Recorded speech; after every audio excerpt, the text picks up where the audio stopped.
Hey there, island dreamers, locals, and anyone craving a slice of paradise. Welcome back, or welcome for the first time, to the Fun and Key West podcast, where the vibe is always laid back, the stories are salty, and the drinks, well, they're definitely frozen. I'm your host, Michelle O'Connor, your unofficial tour guide to the Conch Republic. Whether you're planning your first trip, your fifth trip, or you're just daydreaming about trading the cubicle for the ocean breeze, you are in the right place. Here's the deal. This podcast is your insider's guide to all things Key West. We're talking where to eat, hello, conch fritters and key lime pie, where to drink, spoiler alert, there will be rum, where to stay, and all the quirky, wonderful things that make Key West the one-of-a-kind paradise we all love.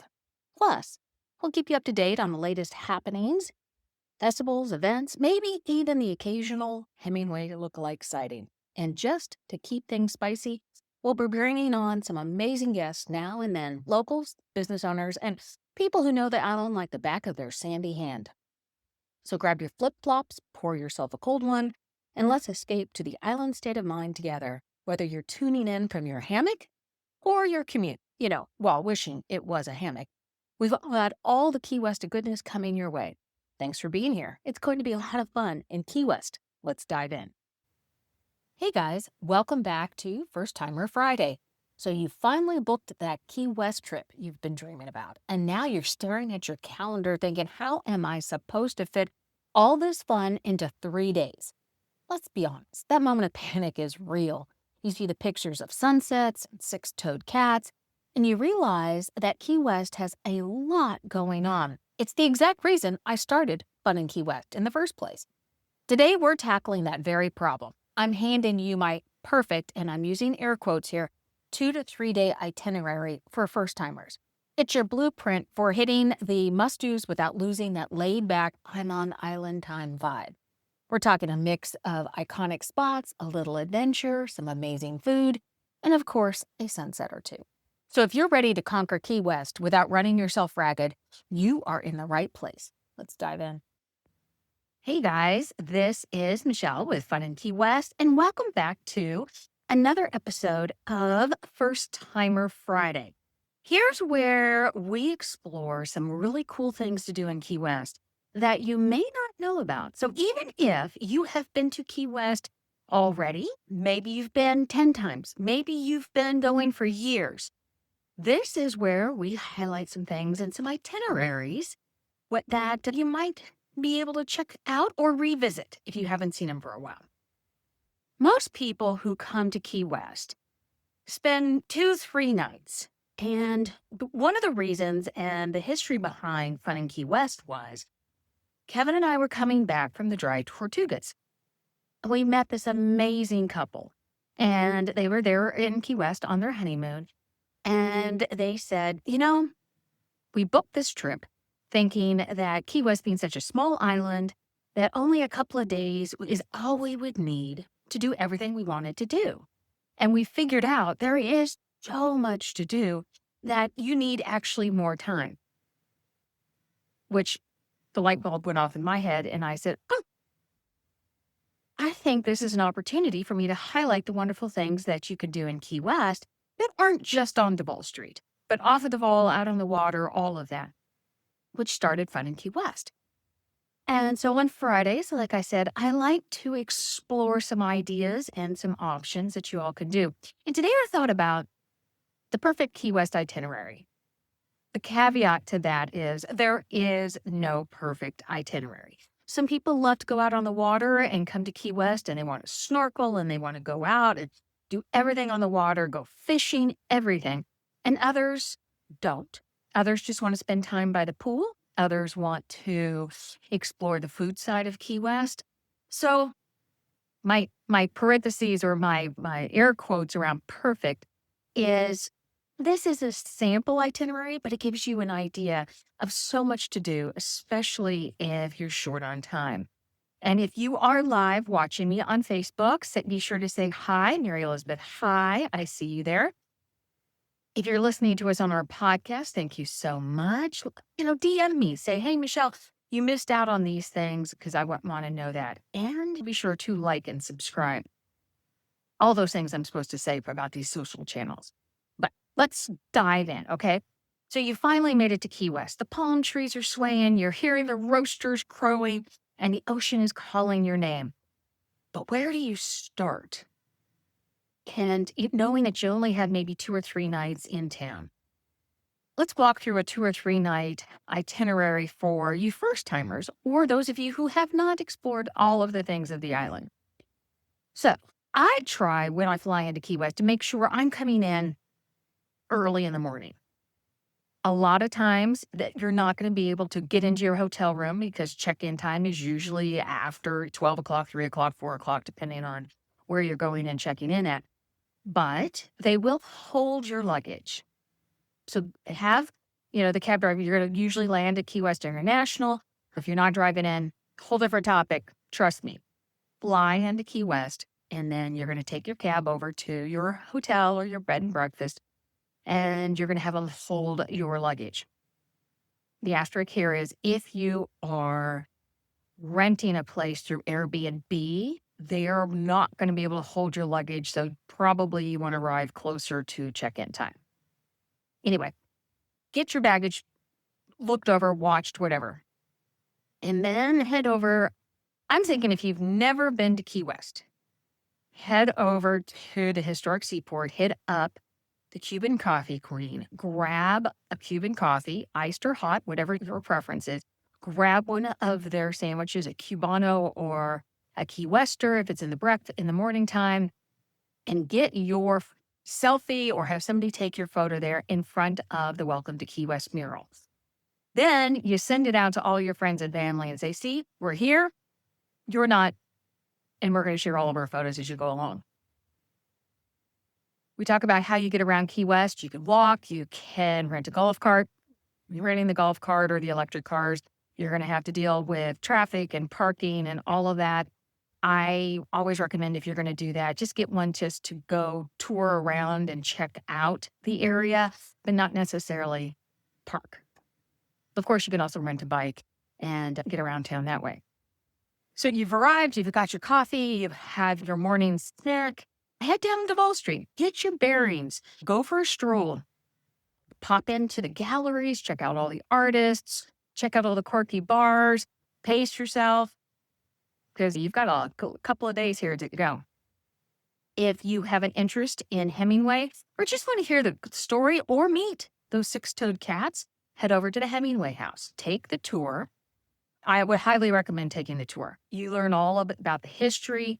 There is now air conditioning in the Hemingway house, so you can explore the Hemingway house with air conditioning now. But you get to see the six-toed cats, hear the story of the pool, see where Hemingway wrote while he lived in Key West. Across the street is the lighthouse, and you can take the tour of the grounds and climb up. I think it's 84 steps to the top of the lighthouse, and it's an amazing view up there. Be sure to check that out. In the evening, you can check out Blue Heaven. A lot of people say go for brunch or breakfast. You know what? Blue Heaven at night is just as engaging. You have the roosters and the chickens all roaming around. You have live music. You get that total outside Key West vibe there. Head over to Mallory Square for sunset celebration. Depending on what time of year you're coming, you might want to do sunset celebration and then dinner. But sunset celebration, they usually set up an hour before sunset, and they're there usually an hour after sunset. But you can see the jugglers and the street performers and have your tarot cards read and listen to live music and enjoy all of the celebration of the sunset.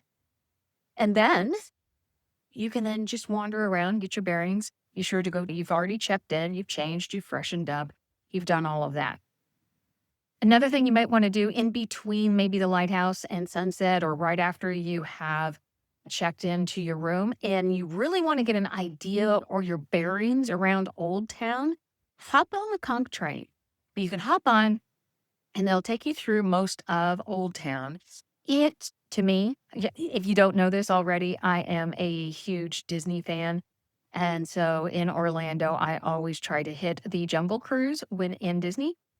And I always think the campy humor, the dad jokes are what you're going to also get from the Jungle Cruise you get on the conch train. But lots of interesting things that you can learn about the island on the conch train tour. Is a fun, quirky thing, has been ongoing for decades, and it's an iconic thing to do in Key West. So you get to your hotel room, you have a wonderful evening, get a good night's sleep because day 2 starts. You get up, you go have breakfast or brunch, depending on what time you get up.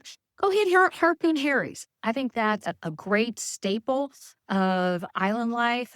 They have a full bar. Quick tip, they don't accept cards. They only accept cash. There is an ATM there, and so if you don't have any cash, you can head good there. If you're not looking for something that's on the menu there and you want something a little more upscale New York style flavor, head over to Sarah Beth's. Check out the rubber ducks, and you'll love it. Then choose an adventure. Go snorkeling, go kayaking, or paddle boarding in the mangroves, or go on a dolphin watch cruise. Do something. Pick an adventure. Go jet skiing, do something. Over at FunInKeyWest.com, under things to do or what to do, there is a section called Travel Partners. Lots of opportunities to check out some adventures there. You can book straight from our site at no additional charge.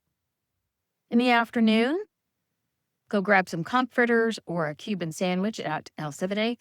This is an iconic local place. It's an institution for Cuban food, large portions, reasonable prices. Go immerse yourself into the neighborhood. Visit Fort Zach and immerse yourself into the fort. Check out the beach. Go snorkeling or just relax. Grab a book. Join our Fun in Key West book club. Grab a book. Just relax and enjoy yourself. For dinner, you can go upscale and head over to Latitudes. Be sure to have a reservation there. It's a bucket list item. You take the ferry over to Sunset Key. You have a wonderful dinner, see the sunset. Again, you're going to have reservations. Or if you're kind of like I am and you want to keep it casual and kick it easy, head over to Garbo's Grill. Grab some food from the food truck there. My favorite is a white peach sangria from Hank's, and enjoy some live music. And then wander around. While you're building out these itineraries, one thing I want you to understand, I don't want you to plan every single minute of every single day. If you are that person, don't do that when you come to Key West. Key West is all about the relaxing vibe. You have an outline of what your day is going to be like. You're going to book some tours because they're going to sell out usually, but you're going to leave time just for the spontaneous things. You're going to be walking by a place and all of a sudden you're going to hear amazing music and you're going to pop in. Or you just want to relax and take a nap by the pool. Plan for that. If you are a planner down by the minute, put that in your agenda. If you are a little bit of a less itinerary-based person like I am, it's already there in the plan, right? So day 3, this is assuming that you're there for about 2 nights, 3 days. Get up and have breakfast. Maybe hit Moondog Cafe across from the Hemingway House there on Whitehead Street. Great bakery. It was amazing breakfast that they serve. Of course, there's more ideas that I can always give you for breakfast. Then walk over to the Key West Historic Seaport Walk. Check out the shrimp boats and the pelicans and all the shops and everything that are over there, and you'll find it amazing. Head over, and since you're in that direction, over by Mallory Square, you have the Key West Aquarium. It's absolutely iconic, and it won't take you much time at all to go through. And then head across over to the Shipwreck Museum. Be sure to climb to the very tip top of the lookout post up there. Again, an amazing view. You've already been there for a couple of days, so you will know exactly what you are looking for in terms of sites and orientations and things like that. You also have the Mel Fisher Museum, and you can learn all about shipwrecks and explore that world of shipwrecks all through the Mel Fisher Museum. Then I'm going to challenge you in the afternoon, go out and do a key lime pie stroll. Either book a food tour or do it on your own. Grab a couple slices of key lime pie around town and figure out which one is your favorite and which is your best. Do some souvenir shopping and make sure you head over and you've gotten that iconic photo at the southernmost point. Right now, we're in October of 25. Right now, that southernmost point is been relocated to the Pocket Park next to the southernmost resort over by the pier. because they're fixing up and shoring up the area in which it normally sits at because of all the water and all of what happens in nature. It is starting to crumble a little bit, so they're reinforcing that. But it's been relocated over to that pocket park. Still there for you to have a photo op. It is a replica, but you can still see you've been there. So in the evening, then, I would plan a sunset sail. But here's my thought. If you're going to do the sunset sail, and this is going to be your last night in Key West, when you arrive, I want you to watch for weather. If it looks like one of the evenings is going to be better for weather to be out on the water, choose that night to do your sunset cruise. Don't hold it up to the last night, because if weather holds you up, you won't be able to go, and then you will miss out that opportunity. So keep weather in mind as you plan out these things. And then maybe do a dinner at A&B Lobster or some of the other places in town that you can go to for amazing food. Here's some bonus tips and maybe some local secrets to hand off to you. Be sure to hydrate. Hydrate. Your mojitos and your margaritas and your beer are not hydration, but make sure you have water. It's warm. It's Florida. And even in October, it can still be very warm. Be sure to wear sunscreen. Make sure it is reef safe or coral safe sunscreen. And if you don't have that and you're planning to be out on the water, you can always get that locally. Keep an eye out for those free range roosters. They are everywhere. They will wake you up in the middle of the night and early in the morning. They rule the island. They own the island. They are the island. So make sure that you get your photos of those as well. And like I said before, don't try to do it all. You will land, you will start to wander through Key West and realize there is so much to do. And what I usually tell people is you are planning your return trip before you leave on the trip you're on. Key West just has that slow down, soaking in the vibes feel, and you definitely will be there. By the second day, you will have put your phone away, turned off your emails, and you're plotting on how you're going to move to Key West. Be sure to hit some of the quirky stops in town. You have the mile marker 0 sign. Be sure to get your picture there. You have Captain Tony's Saloon, which is the original Sloppy Joe's. And of course, you have the southernmost buoy. So that's it. It's a perfect 2-3 day itinerary for your first timer.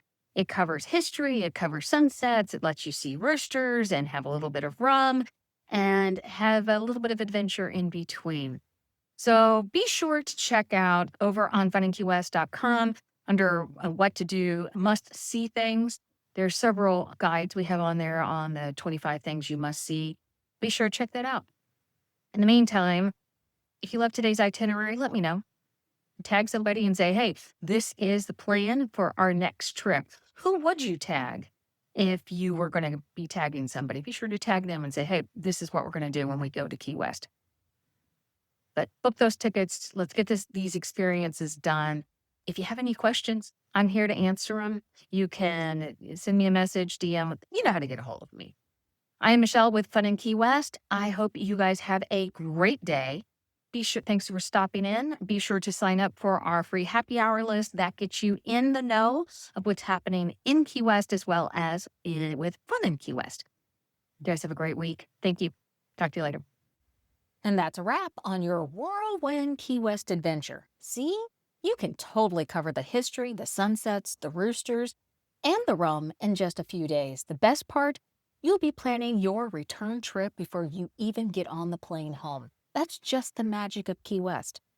My biggest piece of advice, leave a little room for spontaneity. The best memories are often made when you wander into a random bar with great music or just decide to take a nap by the pool. Thank you so much for tuning in to another First Timer Friday.